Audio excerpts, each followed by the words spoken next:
আল্লাহ তাআলা কোরআনের মধ্যে বলেন, হে রাসূল আপনি স্মরণ করেন ওয়া আইয়ুবা ইয নাদা রাব্বাহু আন্নী মাসসানিয়া দুররু ওয়া আনতা আরহামুর রাহিমিন। যখন আইয়ুব অসুস্থ হয়ে গেল, তার গায়ে যখন পোকায় বাসা বাঁধলো, পোকায় ধরে গেল, বিপদ আমি যখন তার সঙ্গী করে দিলাম, তখন সে ধৈর্য ধারণ করলো। ওয়া আনতা আরহামুর রাহিমিন, আল্লাহর কাছে বললেন, হে আল্লাহ আমি অসুস্থ হয়ে গিয়েছি, আপনি দয়াবান, আপনি আমাকে অসুস্থতা দান করেন। আমি আইয়ুবকে তার পরিবার থেকে বিচ্ছিন্ন করে দিলাম, সে ধৈর্য ধারণ করলো। আমি আইয়ুবকে তার সম্পদ থেকে বিচ্ছিন্ন করে দিলাম, সে ধৈর্য ধারণ করলো। এমনকি সে অসুস্থ থাকতে থাকতে শরীর যখন পচন ধরে গেল, সে ধৈর্য ধারণ করলো। মানুষ তাকে জঙ্গলে পাঠিয়ে দিলে সে ধৈর্য হারা হলো না।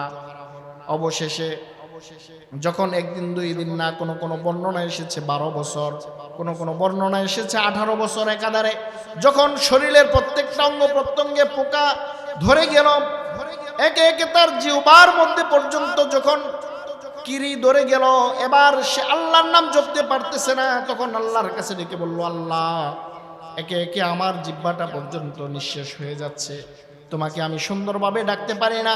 আয় আল্লাহ, আমি ধৈর্য ধারণ করি, তোমার কাজের উপরে আমি সন্তুষ্ট, কিন্তু আমি তোমাকে ডাকার মতো আমার জিহ্বা নাই, মুখ নাই, তুমি দয়া করে আমাকে ডাকার সুযোগ করে দাও।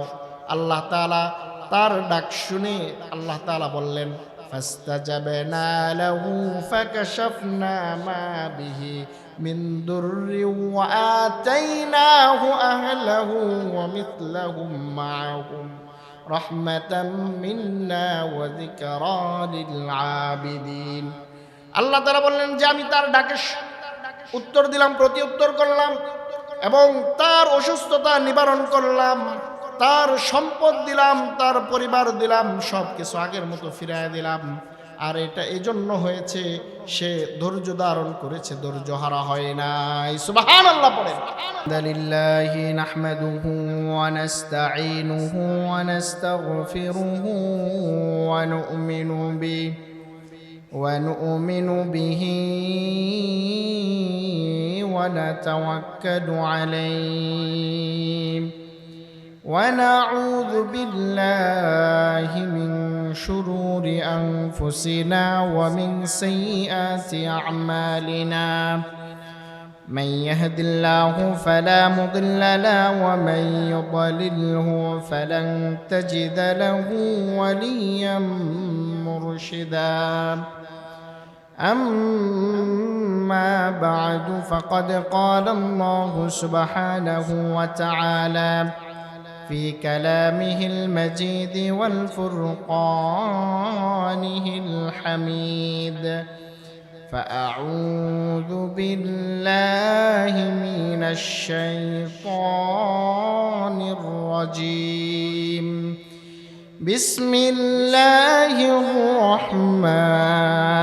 الرحمن الرحيم يا أيها الذين آمنوا اصبروا وصابروا ورابطوا واتقوا الله لعلكم تفلحون. وقال تعالى في شان حبيبه آمرا ومخبرا إن الله وملائكته يصلون على النبي يا أيها الذين آمنوا صلوا عليه وسلموا تسليما. شكل درود إبراهيم পড়ি اللهم صل على محمد وعلى آل محمد كما صليت على إبراهيم وعلى آل إبراهيم إنك حميد مجيد.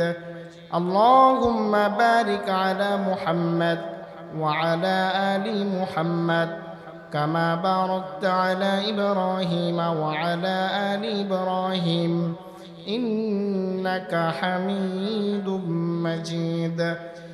بلغ العلا بكماله كشف الدجى بجماله حسنت جميع خصاله صلوا عليه وآله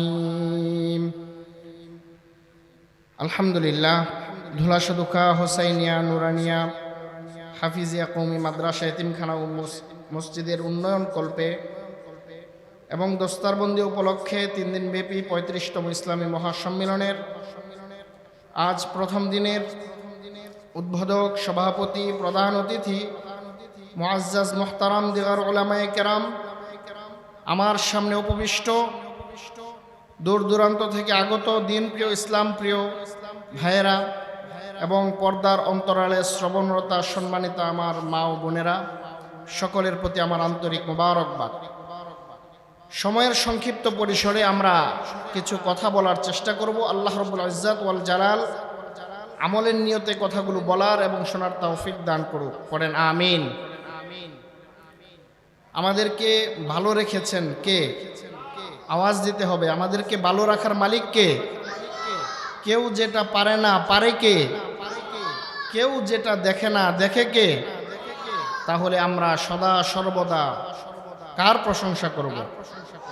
সেই আল্লাহর জন্য একবার শুকরিয়া তান করি, আলহামদুলিল্লাহ।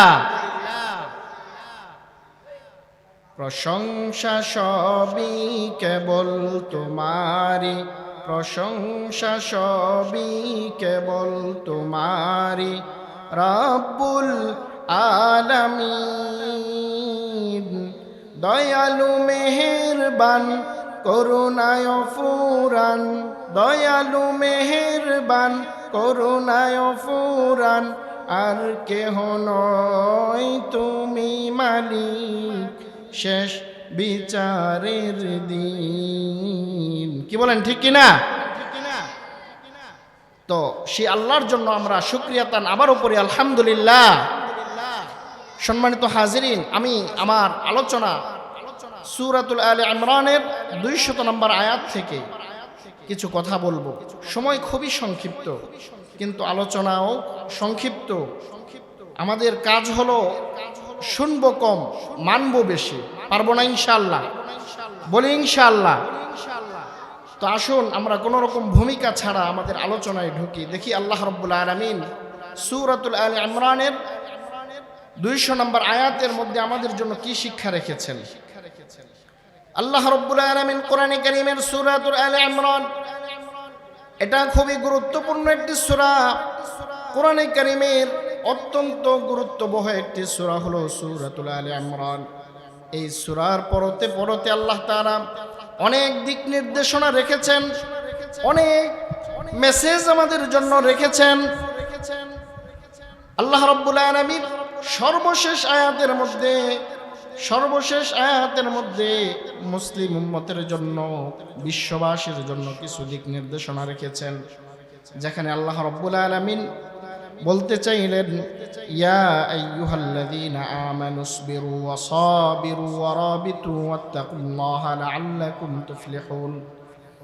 এই আয়াতের মর্ম কথা হলো, মানুষ সফলতা চায়। কি বলেন, সফলতা চায় কিনা? মানুষ সফল হতে চায়। তার ব্যক্তি জীবন থেকে তার আন্তর্জাতিক জীবন পর্যন্ত সে সফল হতে চায়। ক্যারিয়ার সফলতা চায়, তার ব্যবসায়িক সফলতা চায়, তার ধর্মীয় জীবনের সফলতা চায়, ইহজাগতিক সফলতা চায়, পরকালীন সফলতা চায়। তো আল্লাহ তাআলা এখানে সফলতার বিষয় ফুটিয়ে তুলেছেন। তিনি বোঝাতে চাইলেন, আল্লাহ রাব্বুল আলামিন একজন মানুষের সফলতার মূল কি হবে, সফলতার মানদণ্ড কি হবে, সেটা নিয়ে আল্লাহ তাআলা এখানে আলোকপাত করেছেন। আল্লাহ তাআলা বলতে চাইলেন, ও পৃথিবীর মানুষেরা শোনো শোনো, ও ঈমানদাররা শোনো, ইয়া আইয়ুহাল্লাযীনা আমানুসবিরু ওয়া সাবিরু ওয়া রাবিতু ওয়াত্তাকুল্লাহ। আল্লাহ বলেন, 4 গুণওয়ালা মানুষ, 4টা গুণ যদি কেউ অর্জন করতে পারে, তাহলে ওই ব্যক্তি দুনিয়াতেও সফল কাম হবে, আখিরাতেও সফল কাম হবে। সুবহানাল্লাহ। এই 4টা গুণ কি কি আল্লাহ রাব্বুল আলামিন বলেন, ডেকে বলেন, ইয়া আইয়ুহাল্লাযীনা আমানু, হে ঈমানদারগণ শুনো, ইসবিরু, তোমরা সবর করো, ধৈর্য ধারণ করো, সবর এটা অন্যতম মুমিনদের জীবনের অন্যতম একটা গুণ, অন্যতম একটা গুণাবলী।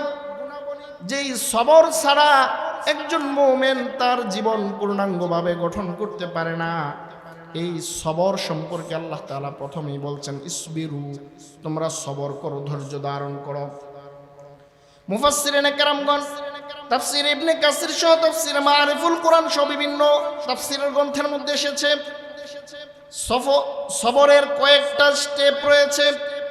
সবর শব্দের শাব্দিক অর্থ হলো ধৈর্য ধারণ করা, কষ্ট সহিষ্ণু হওয়া, অর্থাৎ খারাপ পরিস্থিতি সুন্দরভাবে মোকাবেলা করা, এটাকে বলা হয় সবর। কিন্তু আমরা সাধারণত বুঝি সবর মানে হলো যে একজন আমাকে একটা ঘুষি দিয়েছে, থাপ্পড় দিয়েছে, তাকে আবার দ্বিতীয়টার জন্য আমার নিজেকে পেতে দেওয়া, এটার নাম সবর না। এটার নাম সবর না।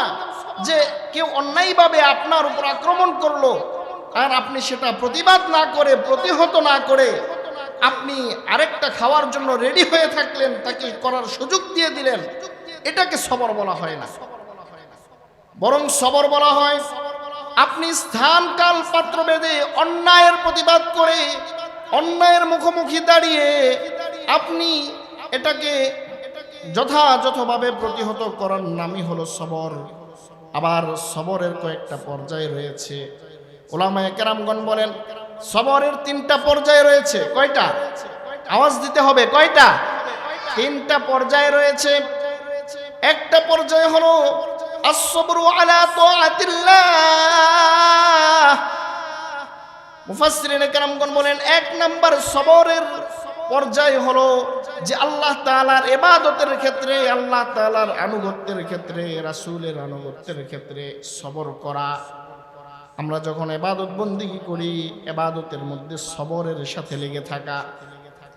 আমরা নামাজ পড়ি, নামাজের মধ্যে আমাদের সবর নাই। রোজা রাখি, রোজার মধ্যে আমাদের সবর নাই। নামাজের ভিতরে আমরা যখন দাঁড়াই তখন কিভাবে তাড়াতাড়ি নামাজ শেষ হবে এরকম তাড়াহুড়া আছে না নাই? বলেন আছে না নাই? এই যে আমাদের অধৈর্যহীনতা, সবরহীনতা, মুফাসসিরিনে কেরামগণ বলেন না না, তুমি সবর ধৈর্য ধারণ করবা মানে হলো আস-সাবরু আলা তাআতিল্লাহি ওয়া রাসূলি, অর্থাৎ তোমার ইবাদতের মধ্যে আনুগত্যের ক্ষেত্রে তোমার সবর লাগবে। তোমার ইমানের উপর অটল অবিচল থাকার ক্ষেত্রে তোমার সবর লাগবে। যেই সবর শিক্ষা দিয়ে গিয়েছেন সাহাবায়ে কেরাম রাদিয়াল্লাহু তাআলা আনহুম আজমাইন, যেই সবর শিক্ষা দিয়ে গিয়েছেন জামানার প্রত্যেকটা নবী রাসূলরা সবর শিক্ষা দিয়ে গিয়েছেন। এজন্য আমরা দেখি ইমানের উপর অটল অবিচল থাকতে গিয়ে অনেক নবীরা বিভিন্ন রকম কষ্ট নির্যাতন তারা সহ্য করেছেন। অনেক সাহাবায়ে কেরাম তারাও কষ্ট সহ্য, নির্যাতন সহ্য করেছেন। কি বলেন, করেছেন কিনা? আওয়াজ দেন, করেছেন কিনা? অনেক নবী রাসূলরা কষ্ট সহিষ্ণু ছিলেন এবং তাদের উপর অন্যায়ভাবে জুলুম করা হয়েছে, তারপরেও তারা ঈমান হারা হন নাই। আমরা ইতিহাস পর্যালোচনা করলে দেখতে পাই জামানার শ্রেষ্ঠ যেই জালেম ফেরাউন, এই ফেরাউনের স্ত্রী আসিয়া, সে মুসলমান ছিল।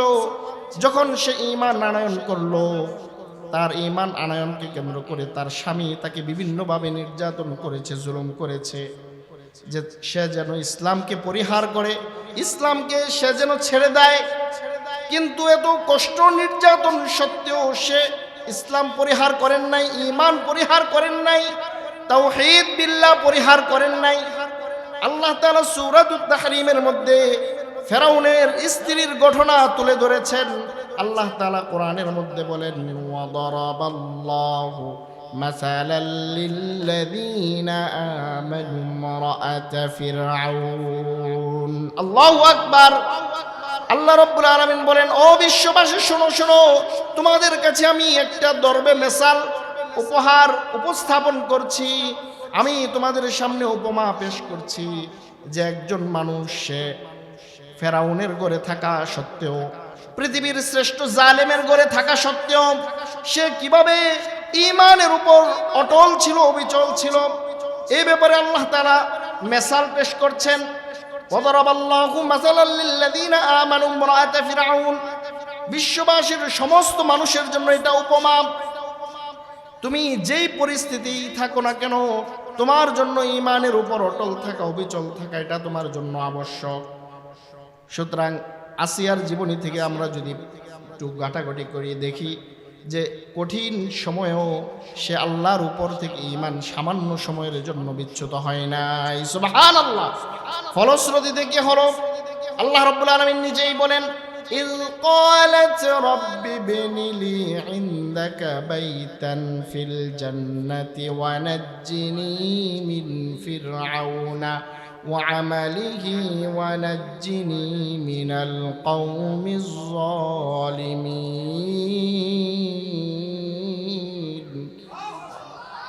আল্লাহ রাব্বুল আলামিন বলেন, হে রাসূল, যখন আসিয়ার উপর অকথ্য নির্যাতন নিপীড়নের স্টিমুলার চালানো হলো, ফেরাউন যখন তার সভাসদ বৃন্দকে ডাকলো, ডেকে বলল, তোমরা আসো আসো, আমার স্ত্রীকে প্রকাশ্যে জনসম্মুখে আমি শাস্তি প্রদান করব। তাকে সবার সামনে উলঙ্গ করা হলো। নাউজুবিল্লাহ বলেন।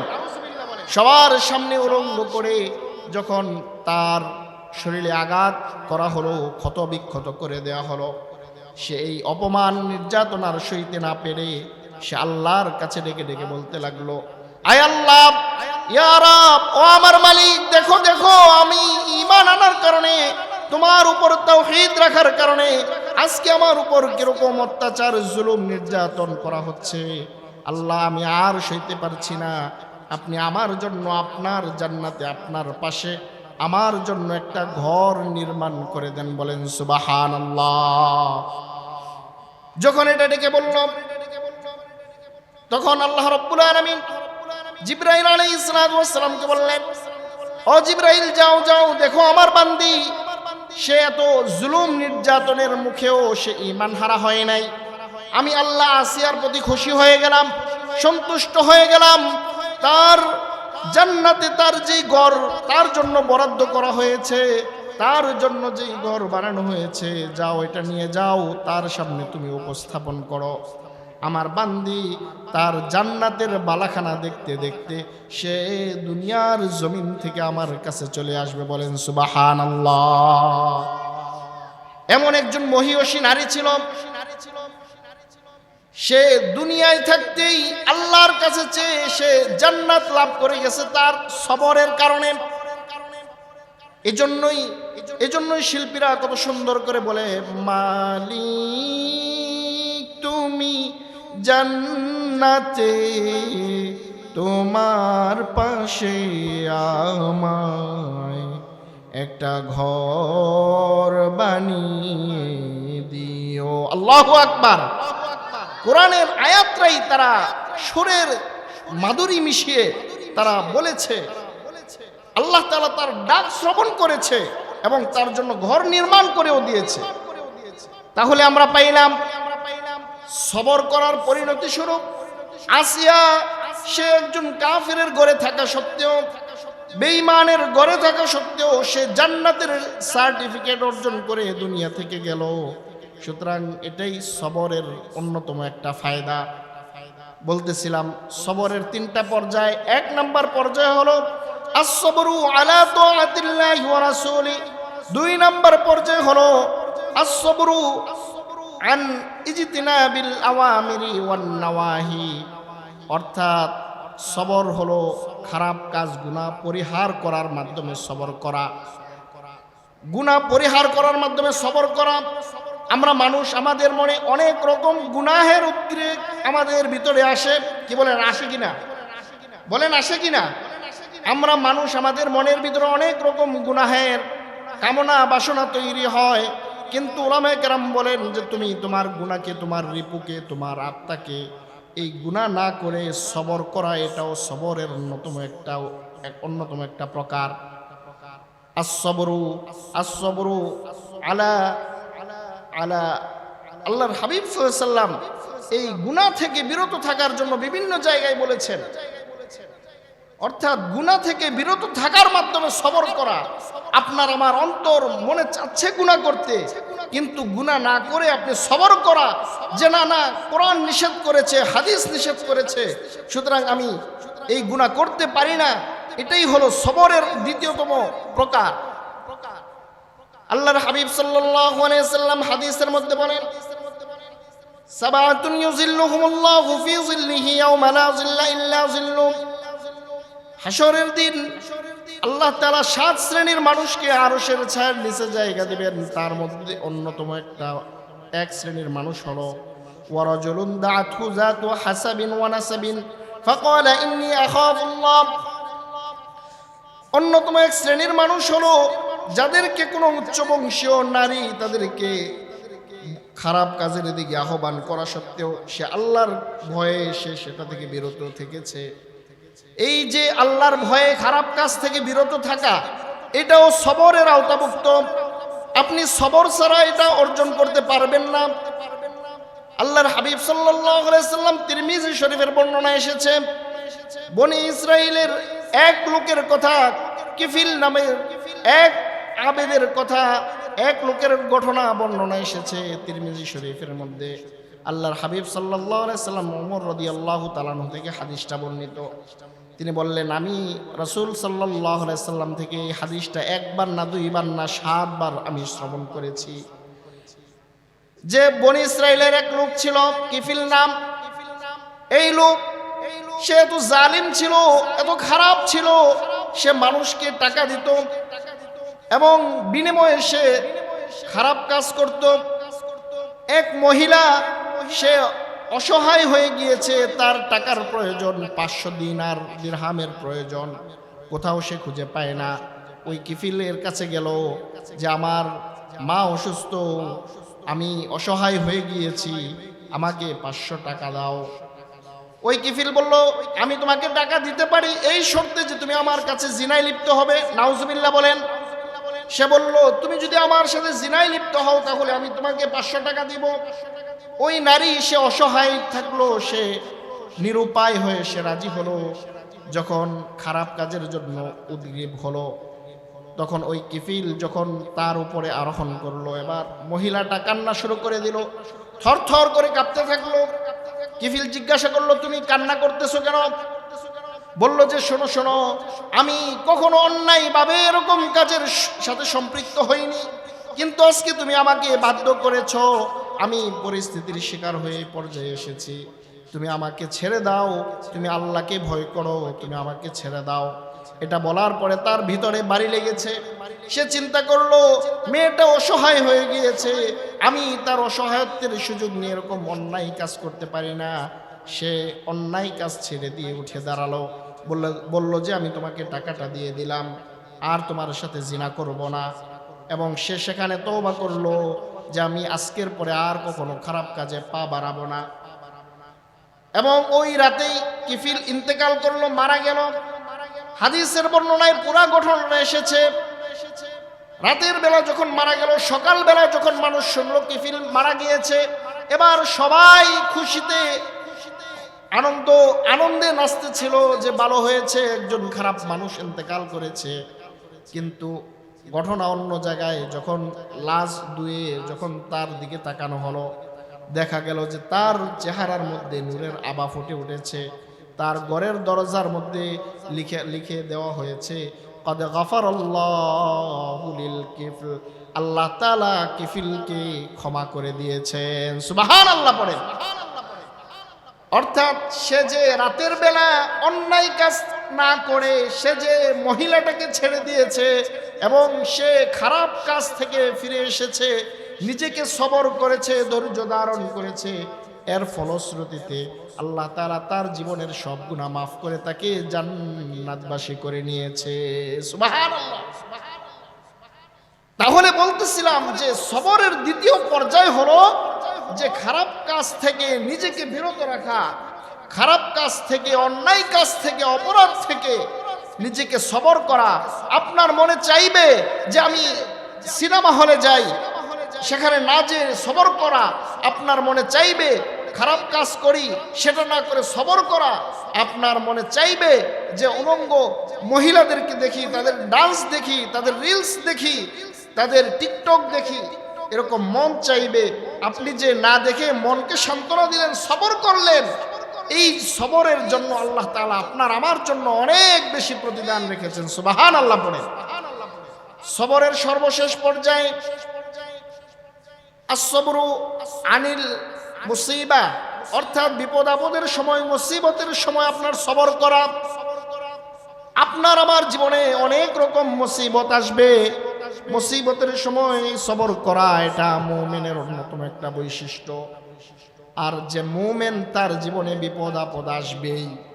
আল্লাহর হাবিব সাল্লাল্লাহু আলাইহি সাল্লাম হাদিসের মধ্যে বলেছেন, মাইয়ুরিদিল্লাহু বিহি খায়রান ইউসিব মিনহু। আল্লাহর হাবিব সাল্লাল্লাহু আলাইহি সাল্লাম বলেন, ও আমার উম্মতরা শোনো শোনো, আল্লাহ তাআলা যার কল্যাণ চান, যাকে পছন্দ করেন, আল্লাহ তাআলা যাকে পছন্দ করেন, যার কল্যাণ চান, তাকে বিপদের মধ্যে, তাকে অকল্যাণের মধ্যে আল্লাহ তাআলা নিপতিত করেন, বিপদের সম্মুখীন করেন। অন্য হাদিসের মধ্যে এসেছে, অন্য কিতাবের মধ্যে এসেছে, যারা মুমিন মুত্তাকি তাদের কাছে বিপদ আপদ এমন ভাবে আসবে যেমন পাহাড় থেকে পানি যেরকম ভাবে নিচের দিকে বেয়ে বেয়ে পড়ে দ্রুত বেগে, এরকম যারা মুমিন মুত্তাকি তাদের জীবনেও এরকম বিপদ আপদ আসবে একটার পরে একটা। আর তাদের কাজ হলো তারা প্রত্যেকটা বিপদ আপদে মুসিবতের সময় সবর করে আল্লাহর শুকরিয়া আদায় করবে। বলেন ঠিক কিনা? বলেন ঠিক কিনা? অর্থাৎ আপনার সবর করতে হবে। সবর ছাড়া আপনার জীবন মুমিন ঈমান পরিপূর্ণ হতে পারে না। এজন্য আমরা দেখি যে আল্লাহ রাব্বুল আলামিনের প্রিয় বান্দা যারা ছিল, তাদের জীবনে যত রকম বিপদ আপদ মুসিবত এসেছে, তারা ঠিক ততটুকু মজবুতির সাথে সবর করেছে। হযরত আইয়ুব আলাইহিস সালাতু ওয়াস সালামের ঘটনা আমরা সবাই জানি। আল্লাহ তাআলা কোরআনের মধ্যে তার ঘটনা তুলে ধরেছেন, ওয়া ইযনাদা রাব্বাহু ওয়া আইয়ুবা ইযনাদা রাব্বাহু আন্নী মাসসানিয়াদ-দুররু ওয়া আনতা আরহামুর রাহিমিন। আল্লাহ তাআলা কোরআনের মধ্যে বলেন, হে রাসূল আপনি স্মরণ করেন, ওয়া আইয়ুবা ইযনাদা রাব্বাহু আন্নী মাসসানিয়াদ-দুররু ওয়া আনতা আরহামুর রাহিমিন। যখন আইয়ুব অসুস্থ হয়ে গেল, তার গায়ে যখন পোকায় বাসা বাঁধলো, পোকায় ধরে গেল, বিপদ আমি যখন তার সঙ্গী করে দিলাম, তখন সে ধৈর্য ধারণ করলো। ওয়া আনতা আরহামুর রাহিমিন, আল্লাহর কাছে বললেন, হে আল্লাহ আমি অসুস্থ হয়ে গিয়েছি, আপনি দয়াবান, আপনি আমাকে সুস্থতা দান করেন। আমি আইয়ুবকে তার পরিবার থেকে বিচ্ছিন্ন করে দিলাম, সে ধৈর্য ধারণ করলো। আমি আইয়ুবকে তার সম্পদ থেকে বিচ্ছিন্ন করে দিলাম, সে ধৈর্য ধারণ করলো। এমনকি সে অসুস্থ থাকতে থাকতে শরীর যখন পচন ধরে গেল, সে ধৈর্য ধারণ করলো। মানুষ তাকে জঙ্গলে পাঠিয়ে দিল, সে ধৈর্য হারা হলো না। অবশেষে যখন একদিন দুই দিন না, কোনো বর্ণনা এসেছে 12 বছর, কোনো বর্ণনা এসেছে 18 বছর একাধারে, যখন শরীরের প্রত্যেকটা অঙ্গ প্রত্যঙ্গে পোকা ধরে গেল, একে একে তার জিহ্বার মধ্যে পর্যন্ত যখন কিরি ধরে গেল, এবার সে আল্লাহর নাম জপতে পারতেছে না। তখন আল্লাহর কাছে ডেকে বলল, আল্লাহ একে একে আমার জিহ্বাটা পর্যন্ত নিঃশেষ হয়ে যাচ্ছে, তোমাকে আমি সুন্দরভাবে ডাকতে পারি না। আয় আল্লাহ আমি ধৈর্য ধারণ করি, তোমার কাজের উপরে আমি সন্তুষ্ট, কিন্তু আমি তোমাকে ডাকার মতো আমার জিহ্বা নাই, মুখ নাই, তুমি দয়া করে আমাকে ডাকার সুযোগ করে দাও। আল্লাহ তাআলা তার ডাক শুনে আল্লাহ তাআলা বললেন, ফাস্তাজাবনা লাহু ফাকাশাফনা মা বিহি মিন দুররি ওয়া আতাইনাহু আহলাহু ওয়া মিথলাহুম মাআহুম রাহমাতাম মিন্না ওয়া যিকরা লিল আবিদিন। আল্লাহ তাআলা বললেন যে আমি তার ডাকে উত্তর দিলাম, প্রতি উত্তর করলাম, এবং তার অসুস্থতা নিবারণ করলাম, তার সম্পদ দিলাম, তার পরিবার দিলাম, সব কিছু আগের মতো ফিরিয়ে দিলাম। আর এটা এজন্য হয়েছে সে ধৈর্য ধারণ করেছে, ধৈর্য হারা হয় নাই। সুবহানাল্লাহ পড়েন। এটা ছিল ধৈর্যের প্রতিদান। তো এরকম ঘটনা বললে অনেক ঘটনা। ইসমাঈল আলাইহিস সালাতু ওয়াস সালামের ঘটনা আমরা জানি। যখন তিনার বাবা ইব্রাহিম তাকে জবাই করার জন্য যখন তিনার কাছে প্রস্তাব পেশ করলো, ইন্নি আরা, যে আমি ইন্নি আরা ফিল মানামি আন্নি আযবাহুকা ফানজুর মাযা তারা, قال يا أبت افعل ما تؤمر ستجدني إن شاء الله من الصابرين। যখন পিতা তার সন্তানকে বলল, ও সন্তান, আমি স্বপ্নে দেখেছি তোমাকে জবাই করছি, আল্লাহর হুকুমে সন্তান বলল, আপনি আমাকে জবাই করুন, আল্লাহ আপনাকে যে নির্দেশ দিয়েছে সেটা পালন করুন, এবং আপনি আমাকে সবরকারীদের অন্তর্ভুক্ত পাবেন। সুবহানাল্লাহ। সন্তানের সবরের কারণে আল্লাহ তাআলা পিতা পুত্র উভয়কে এমন ভাবে কবুল করেছে, কিয়ামত পর্যন্ত তারা অনুসরণীয় অনুকরণীয় হয়ে রইল। তো বলতেছিলাম, বিপদ আপদ আসবেই, বিপদ আপদে সবর করা, ধৈর্য ধারণ করে, এটা আমাদের কাজ। যদি সবর করতে না পারেন, আপনার ঈমান পরিপূর্ণ হয় নাই। আল্লাহ তাআলা কোরআনের বিভিন্ন জায়গায় বলেছেন, তোমাদেরকে পরীক্ষা করা হবে, পরীক্ষার মধ্যে তোমাদের উত্তীর্ণ হতে হবে, বিভিন্ন সবরের মাধ্যমে তোমার পরীক্ষায় উত্তীর্ণ হতে হবে।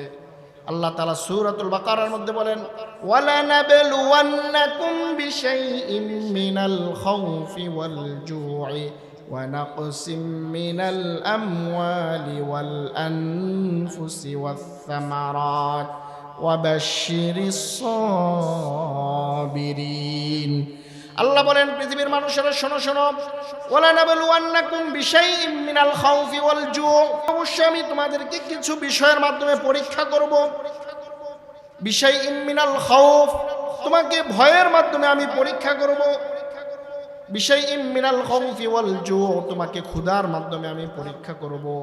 ওয়া নাকসিম মিনাল আমওয়ালি ওয়াল আনফুসি ওয়াস সামারাত, তোমার সম্পদ হ্রাস করার মাধ্যমে, তোমার জনসমর্থন হ্রাস করার মাধ্যমে, এবং তোমার ফল ফলাদি হ্রাস করার মাধ্যমে আমি তোমাকে পরীক্ষা করব। ওয়াবাশশিরিস সাবিরিন, আর যারা এটা ধৈর্য ধারণ করবে তাদের জন্য সুসংবাদ, তাদের জন্য সুসংবাদ, তারা এই সুসংবাদ পাবে। ওয়াবাশশিরিস সাবিরিন, যারা সবর করবে, ধৈর্য ধারণ করবে, তাদের জন্য আমার পক্ষ থেকে সুসংবাদ। وبشر الصابرين الذين إذا أصابتهم مصيبة قالوا إنا لله وإنا إليه راجعون। আল্লাহ তাআলা বলেন, যখন মুমিনরা, মুমিনদের উপর যখন কোনো বিপদ আপদ মুসিবত আসে, قالوا إنا لله وإنا إليه راجعون, তারা আল্লাহর উপরে তাওয়াক্কুল করে তারা বলে, ইন্না লিল্লাহি ওয়া ইন্না ইলাইহি রাজিউন, সবকিছু আল্লাহ তাআলার পক্ষ থেকে হয়ে থাকে, আর আমরা সবাই আল্লাহর কাছে প্রত্যাবর্তন করব। যখন বিপদ আপদে পড়ে সে ভেঙে পড়ে না, হতাশ হয় না, সে ডিপ্রেশনে চলে যায় না। যারা মুমিন তারা হতাশ হয় না, বরং তারা সদা সর্বদা একজনের উপর ভরসা করে। তিনি কে? আওয়াজ দিতে হবে, তিনি কে?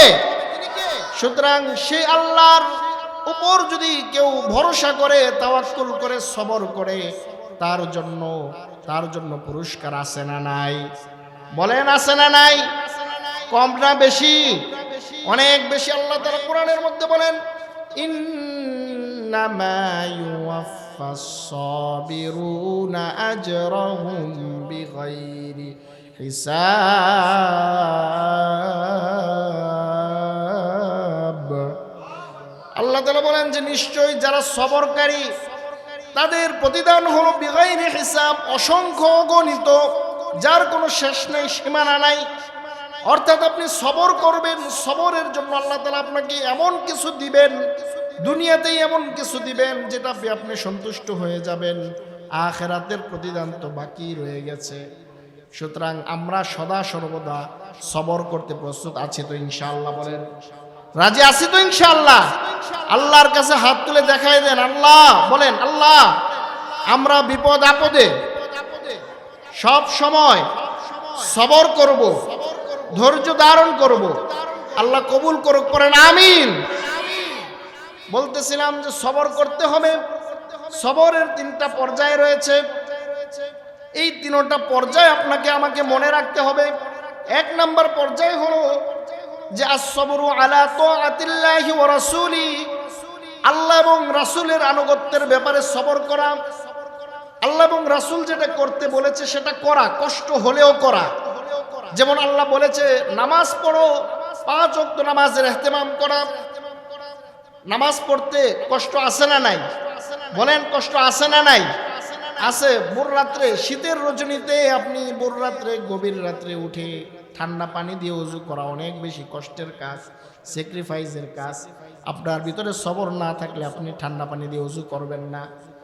এজন্য আপনি যখন আল্লাহর আনুগত্যের ব্যাপারে আপনার যখন সবর অর্জিত হবে, তখন আপনি সকল কাজে আপনি সবর করবেন এবং আপনি কষ্ট হওয়া সত্ত্বেও ওই ভালো কাজটা করবেন।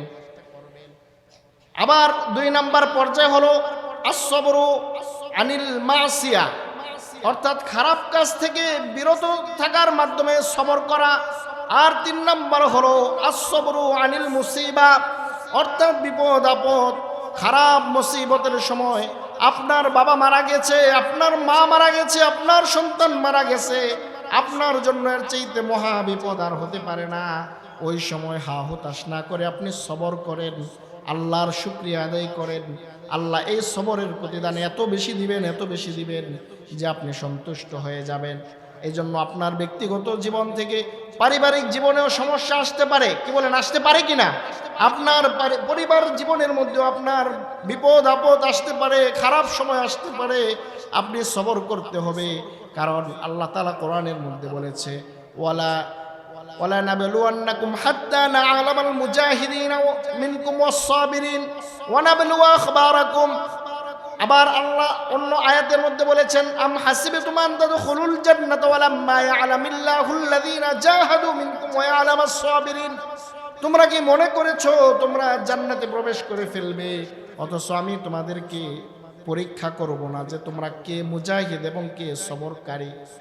অর্থাৎ আপনাকে জান্নাতে যেতে হলে আপনাকে অবশ্যই সবরের পরীক্ষার মাধ্যমেই জান্নাতে যেতে হবে। সবর যদি আপনি অর্জন না করেন তাহলে আপনার জান্নাতে যাওয়া হবে না, পসিবল না।